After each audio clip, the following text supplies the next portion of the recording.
everybody, I'm Allie, and I wanted to do this Better Beader episode, which is an updated Better Beader, talking about the different types of fused and bonded threads. So we're going to be talking DragonThread, we're going to be talking Fireline, and we are going to be talking Wildfire threads, comparing the sizes that they are so you know what to get for the different sizes, what you're going to use them for, what the best way to cut them is, as well as how to thread needles with them. So hopefully this should answer a lot of different questions. If you have more questions, remember to always comment below and we'll answer, and we can do links to other videos if they may answer your questions as well. So comment away, asking, giving opinions, we love to see that. I'm going to show the different types of threads, the colors that they're available in, and then we are going to go into the size differences. So when it comes to thermally bonded threads, what does that mean? And what does it mean to you? So a thermally bonded thread is going to be a thread that is used in jewelry making. Some people use it for fishing. That's where the Fireline came from. And that's why when we talk about the front of it and the information that's on it, you may be surprised to see that it has a weight on it. In case you want to catch some fish with it. So the thermally bonded thread means that it is a heated thread. It's synthetic and it's heated a little bit and bonded thermally, thermal heat, to create the thread. What this does is prevents it from fraying and prevents it from coming apart and your needle going through it. So the three main brands of the thermally bonded beading thread are going to be your Wildfire, your Fireline, and your DragonThread. When working with these, you have a couple different color options for each brand. And then I'm also going to say how you want to cut the thread or take the thread off the spool and how you want to use it on a needle. So to start out, we'll talk about the Fireline. That's here in the middle. So Fireline is going to come in two main colors. There's also an orange color. We don't carry it. It's very much just a crossover fishing product, and it is a fluorescent orange. We have here, there are two colors of the gray or the black or smoke and crystal or clear, I believe they call it. And it comes in different sizes. We'll go over that when we talk threads. But this is, you can see, Berkeley brand for fishing. That's what it was used for originally, and people started using it for beading. So you have your smoke and you have your crystal. And when we get to then the Wildfire thread, the Wildfire thread comes in a number of different colors, including a gray, a pretty bright pink, a crystal or clear color, blue, what do they call this one? This one is beige, a bright red, and then a bright green color. So these are your color options, and they have black as well too. I don't have the black one out here just because it's all the same black color. So these are your color options when it comes to your Wildfire thread. Then when it comes to DragonThread, you've got a couple more options. I've got spools and spools and spools everywhere. That's why if you looked at the cover image, it was kind of me dropping spools. So we started carrying DragonThread originally in the white and the black color. You can see most of the DragonThread spools are significantly smaller than the Fireline or Wildfire. That's because we want to try to reduce plastic. We don't need these retail ready hanging on a wall. We also have the thread tamers that we put on automatically, and they come with it, again, just to reduce some of that plastic. So we have the white and we have the black thread as well too, or the smoke and the crystal white. In addition to that, the next colors that we produced are a green color. So this green is more of an olive green and kind of blends a little bit more into the products or projects rather than that darker kind of Wildfire green. So you can see those two color variances and two color difference. More of an olive green and more of a foresty green, I would say, are the two differences in those colors. And then we also did a gray color right away.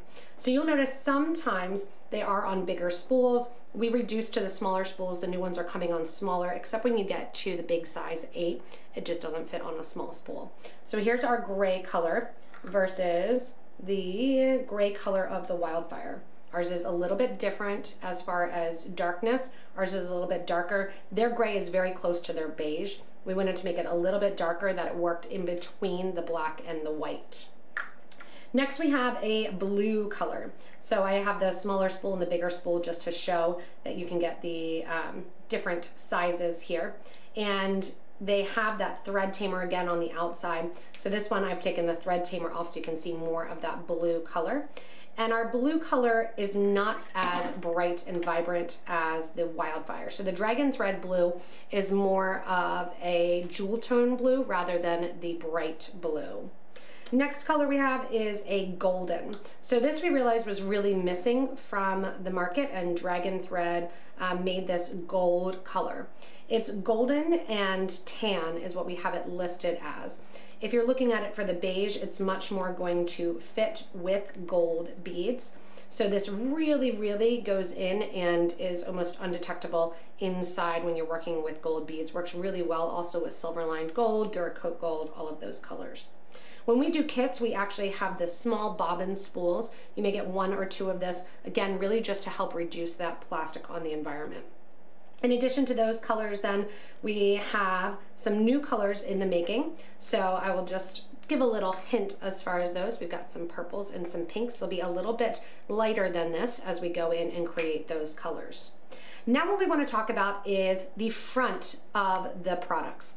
So we want to talk about the front and what that means on the different threads. So we're going to use this frost one here because it has all the information there. We'll talk about the crystal, or this one here in the Fireline, and we'll grab the DragonThread size 6 in this, and we can talk about the information that you see on the front of the packages. After that, we're going to talk about the sizes and what they mean, since we're going to hit on it a little bit. You're going to have the color on the packages that are going to say exactly what they are, whether or not they're crystal, smoke, frost. You're also going to generally have the length of what you're working with. 5-yard spool, this one is 50 yards, this one is going to be 50 meters. Remember, meters are going to be a little bit longer than yards, so you're getting a little bit more than what's in the other 50s when you're looking at them or price comparing. So in addition to that information here, it's going to say about thermally bonded, microfused braided bead thread. This one, same thing, designed and made in the USA for jewelry making, and it's designed to market so that way you can look at that thermally bonded thread. They do have the plastic, or they do have the, in the DragonThread case, the spool tamer on them, which you can actually use for different threads as well too, to make it a little bit easier. And Berkeley has the dark black on theirs, which I actually find is really hard to see your thread color. So I'm not a fan of that dark black, but I think its reasoning is for fishing. It keeps it out of the sun. I'm not sure. All right, talking about then the additional information that's on the outside. So the Fireline is a beading, or is a fishing thread first, and they've repackaged it to make it for beading. And when you're looking at the Fireline, you're going to see a pound test, the 0.008 inch average diameter. I mean, that is so small. And then you are going to see in it here, some of them have as well it in millimeters. I don't think this one does, again, because it's for fishing versus actual beading. They haven't updated that. So this one, the only information really that you're getting is that you can catch a 10-pound fish with this. So I find the Fireline information kind of really hard when you're looking at it. We do carry it in 4-pound, 6-pound, 8, and 10-pound on our site for the Fireline. It comes in thicker as well in case you want to catch a tuna. All right, so in addition to that, you're going to have the Wildfire, and the Wildfire comes in different sizes based on the point inch size. So this is going to be 0.006 inch. Some of the other ones, I think I might have grabbed all. This one's 0.008 inch. And it's because when you get down to it, or 0.15 millimeters, the thread is so thin. It's going to be really hard for you to test the thread at home and to know exactly what size and what that means. So I'm going to talk to you a little bit about the different sizes of the different brands and what I would use them for in jewelry making. DragonThread is going to come in size 6, size 5, and size 8. So this is not to be confused. Some of the older packaging, we tried to do the millimeter sizes. We talked it over and decided to have DragonThread change the packaging just to make it easier, because it's not always exact too. When I go in and use a 0.15 millimeter Wildfire, sometimes one spool to the next is not quite the same. So we went with a size diameter or a sizing rather than the actual size, because it's so tiny and such a fraction of an inch when you're talking about thread. So when you're looking at the thread, again, the Fireline is going to be pound test 4, 6, 8, 10. Your Wildfire is going to be based on 0.004, 0.006, 0.008, and then the DragonThread is going to be size 5, size 6, size 8. So what are you going to use these threads for? 4 pound Fireline is going to be smaller than any other threads that we carry. 6 pound is going to be closest to your thinnest Wildfire and closest to the size 5 of the DragonThread. When you're going to use that size 6 or size 5 DragonThread, the 0.005 of the Wildfire, or the 4 pound of the Fireline, this is going to be used for fringe. So if I have an earring that has lots of different strands that are hanging down on the earring, or lots of different drops and kind of have that length, that's where I might want to use a thinner thread. Also, if I'm doing a bracelet where I'm weaving back through a ton or bead embroidery, that's where you might want that smaller size 5. This earring, actually, I would have used a DragonThread size 6, because it's not that long and it's hanging down and it's going around a halo bead here. So this one, I'm using a 6, combining it with the metal beads, or even a size 8 going a little bit thicker. The size 6 is going to be equivalent to about the Wildfire thinner one. When you're talking 0.006 Wildfire, some of that thicker Wildfire thread, that's what you're going to be looking at, a DragonThread size 8. I use for most of my bracelets the DragonThread size 8 spool. And that thicker thread here is going to be the reason that we have to have it on a bigger spool versus the smaller ones that we're changing over to now, just because it doesn't fit on the smaller spool. It pops out the sides. But that 4 pound Fireline, really, really thin. We have it. Some people use it. It's very, very thin. I would make sure that you definitely want something that thin. The 6 pound, again, is going to be a little bit on the size of the size 5 DragonThread. And then your size 8 is going to be about a size 6 of the DragonThread. And 10 is going to be about a size 8 of the DragonThread. Wildfire, you're going to get that 0.008, 0.006, and you're going to want to use the size 6 or the size 8 of the DragonThread.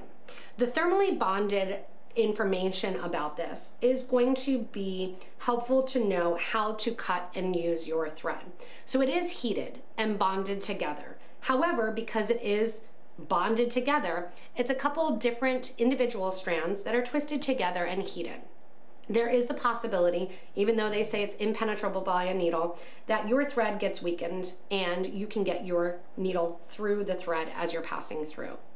One thing I would avoid is using incredibly long pieces of any of your threads, whether or not they're thermally bonded or not thermally bonded, like a Hannah thread or a 1G, because as you bring the beads through, especially with delicas and crystals do this a ton, you're brushing against the thread over and over and over again. If you have 20 feet of thread that you are beading with, that last 2 feet of thread have gone through 3,000 beads in your beaded tapestry. It's always better to add more thread, in my opinion, because it doesn't weaken the thread. When I'm going to get my thread off my spool, so say I have my spool here and I want to get some of my DragonThread off the spool. What I'm going to do is pull it off the spool, and you want to grab a thread burner to burn your thread. The reason you want to do a thread burner is because when you're pulling the thread off the spool, if you use regular scissors, and you can actually cause it to fray. When you use the thread burner and fuse it to it, that actually fuses the piece of thread at the end, preventing it from that fraying. So let's fire it up and I'll show you the deal. So you're gonna get your thread burner. Rather than scissors, rather than anything else like that, I always love to cut my thread, even my non-thermally bonded, with the thread burner. So when you're burning it and burning through it, your top here is heating up. You can see that smoke, meaning I probably burnt something I shouldn't with it. And as soon as I go through here, it heats and basically cauterizes both sides, making them stay together, heating that a little bit. That way, and you'll feel a little tiny bit of the burn and a little bump on the end of your thread. Whether or not you're using the Fireline, Wildfire, DragonThread, I always recommend using your thread burner to cut your thread. From here then, how are you going to thread your needle? Because some of these threads are a little bit thicker than you may be used to. This again is the size 8 DragonThread, which I've been using for most of my bead weaving bracelet projects. And I'm going to flatten this out at the end here. See how as I flatten this out, it fans it out and it becomes almost looking a little bit thicker, but a little bit thinner. I'm not pulling, because what that's going to do is pull off some of that coating that's put on and that thermally bonded synthetic cord. So you don't want to pull through, you just want to pinch down with a needle nose plier. That then gives you an opportunity to have a flattened out, thinner end here, and it's going to make it easier to go in and thread your needle. So I thread my needle here and kind of think about it as if your needle is going down onto the thread. So kind of move it and shake it back and forth. That's going to allow you to thread your needle. If you can't get it on the first try, flatten it out a little bit again. Keeping this in here in this clip to show you that everybody struggles with their needles. Pushing that back and forth there. There, I got that on, and pulling that through.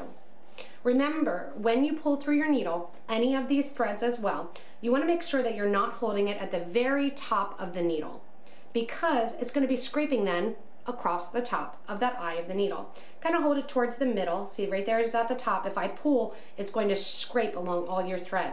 Move it to the middle of the eye of the needle and then pull it through. This size 8 thread you're going to want to use with a size 10 or a size 11 needle, because the 10s, thicker, are going to have just a little bit bigger opening. 11s, same deal. 12s, you can see that opening's a little bit smaller. You're going to use that with the size 6 DragonThread or the size 5 DragonThread. You're going to use the size 12 needle with the 4 or 6 pound Fireline thread, and you're going to use the size 11 needle and the 10 needle with some of that thicker Wildfire thread when you're working on it. This is a great practice for working with any thermally bonded thread, to burn it with your thread burner, flatten it out, not pulling out, just flattening it out, and then threading your needle at the middle of the needle to prevent your fraying from happening for your threads. So what thread are you going to purchase? Good question. There's a ton of different options when it comes to thread out there. Sometimes you really just want to go for color. Sometimes you want to go for stability. Sometimes you want to go for that satin feel and that flexibility that some of the thinner dragon threads will allow you to do, or those thinner Fireline threads. There's a lot of things out there to choose from. And again, ask questions, and you can even ask questions in our Facebook group for beading and jewelry making. Which size thread would you use? Which color would you use? If you're using a gold bead, go with some of the gold dragon thread. If you're using a clear bead at all, crystal or anything with that, you're going to want to go with the crystal clear of whatever thread option. If you're using blue beads, green beads, you have nice blues or greens to choose from when you're looking and deciding on what thread options to go with. Grays, same deal. Grays work great for blues, blacks, and for some of those in-between kind of colors. Khakis, goldens, they work great with the beige or the gold. So lots of different options of thread, lots of things that you can pick color-wise, and hopefully you can see the different options that you have, get informed decision, ask additional questions, and make sure that you've got the right thread for your projects. In case you want to know how much thread I have open, I have about 12 spools of thread that are open on my beading table, all different colors, all different sizes, and a couple different brands as well too. Although honestly, I stay away from Fireline just because of that fishing status, and I've never had great success with that gray staying on and staying on my fingers if I use the darker thread, so I kind of avoided that when working with it. They have fixed that issue and made it so that the color doesn't come off, but it's still out of habit. Go with the two that are here to my right. Thank you guys so much for joining me during this informational video about the different thermally bonded threads. Hopefully this answers some of your questions and even sparks more questions that we can work as a community to kind of answer. Some people have great experiences with one thread and not great experiences with the other threads. Sometimes there's bad batches, and those happen as well too. Sometimes with the threads that you think this one is going to be great for this project, you start working with it and realize it's a little too thick and I need to go thinner. Generally speaking, that's not going to be the issue, so it's a good idea to start out with some of the thicker threads and work your way down unless you already know what you're doing beading wise. The thicker threads may be a little bit harder to get into your needle, but they're a lot more stable when you're working with them and tend to twist and turn a little bit less when you're working in the design and just starting out learning some of the stitches. As always, comment below, again, give us that additional information, and don't forget to subscribe if you haven't yet so you don't miss anything from us here at Potomac Beads. Thanks so much for watching, and hopefully this episode helped to make you a better beater, and I can't wait to see everybody join in the conversation about the different thermally bonded threads.